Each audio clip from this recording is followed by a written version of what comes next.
Hi, I'm at my favorite spot on the river today.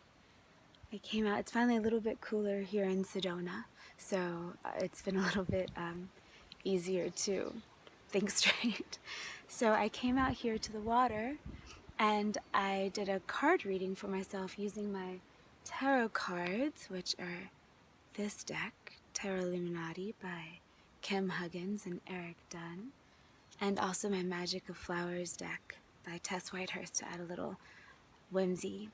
And without going through all the cards I necessarily pulled because they're for my personal existence, I would love to share with you the affirmations that I wrote as a result. So the way that I do this is I pull a bunch of cards. So for instance, this one represented my, for those of you who understand tarot, yeah, okay. Anyway, I pulled my world. What my world is, 5 of Swords. So I figured, for me, that means sometimes things might seem dicey, but to remember that I choose my own paradigm, and you'll see that in the affirmations too.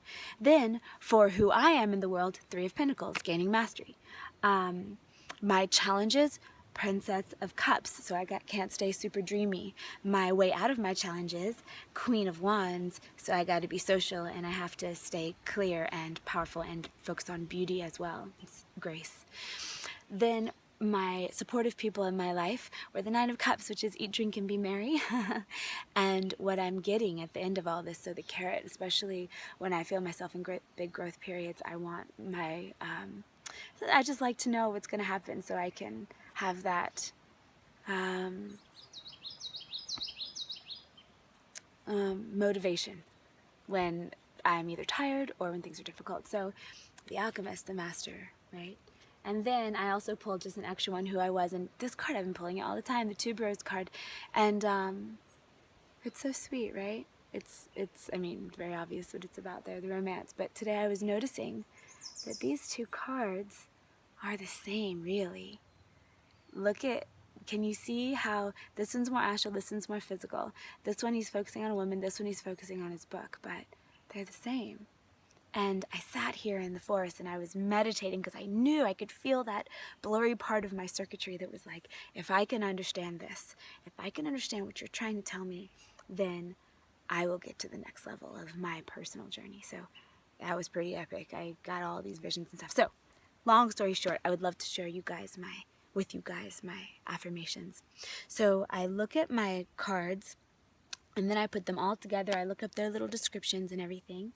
I put them all together and I then make an affirmations list for however long the card reading's for. So this is, I don't know, until I feel like I could do another big card reading, probably a week or so. I don't know. Okay, so here's the affirmations. This is the whole point of the video. I'm a little rambly. Nature does that to me. Okay. Feel free to use these if you like. No matter how safe or unsafe my reality seems to be, I never forget that I choose my own paradigm. I am a master of grace, poise, and love. First self, then other, or outer rather. First self-love, then outer love. I delight, honor, nourish, and power myself by being truly in love with myself and my world, down to the smallest gesture. The smallest gesture. I am the softness and receptivity of feminine love in the universe.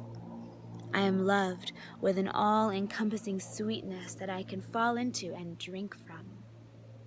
I cultivate clarity, action, empowerment, beauty, and social grace right now. I enjoy life with my friends. We manifest abundance and plenty to enjoy and revel in together.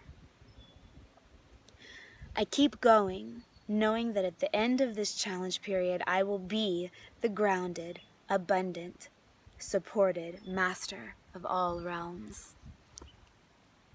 So, as you can see, I kind of like fairy tale language, but that's just what speaks to me. But hopefully you guys see how I did a little card reading and then wrote the affirmations from it. And what I find this is really helpful with is, as I go through my week or however long I want to set these for, I try to remind myself of these when I'm going and coming from different realms. So for instance, when I'm waking up and going to sleep, when I'm having big shifts in my day, going from one task to another, in those in-between times, it's really great to remind and re-up what it is you're choosing, especially if you're in a period of transition. I'm in a huge period of transition.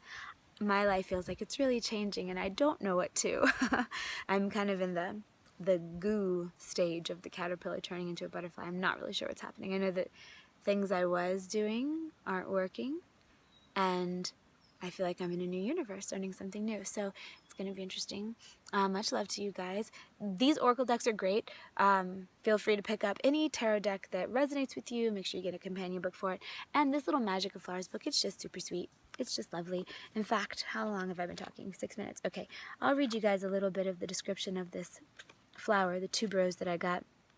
The wording here is really nice. Let's see. Water lily, no. Tulip, no. Tuberose, yes. Okay.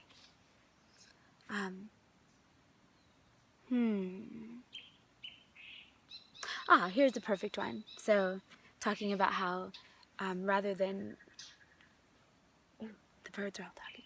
Rather than attaching to one specific way to get romantic energy, because this is a romance card, just being in love with the world, being in love with your universe. So for instance, this is just beautiful wording.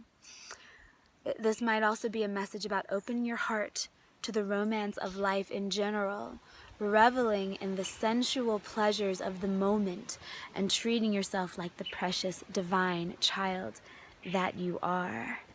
Isn't that nice? Just like it. So anyway, this is nice. Tuberose wants you to know that your romantic yearnings are gifts in and of themselves. Through opening to the fluctuations of your physical and emotional desires and allowing them to be what they are, without judgment, compulsiveness, or excessive angst, you activate your magnetism and empower yourself to attract ever greater levels of romance as well as all other forms of positivity.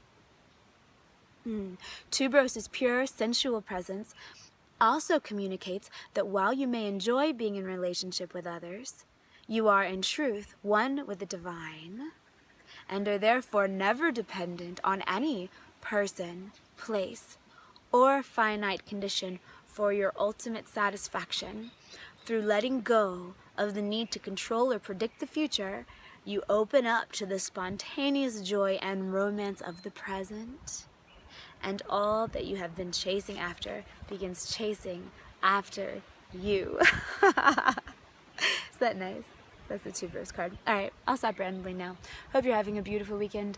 I was watching the news while I was at the gym because I can't get away from it, and there's some crazy stuff going on in the world, so let's all embody love like it's our job, okay? Stay grounded, but also remember, you're choosing. So choose wisely and choose with your heart. Okay, much love you guys. I'll talk to you again really soon.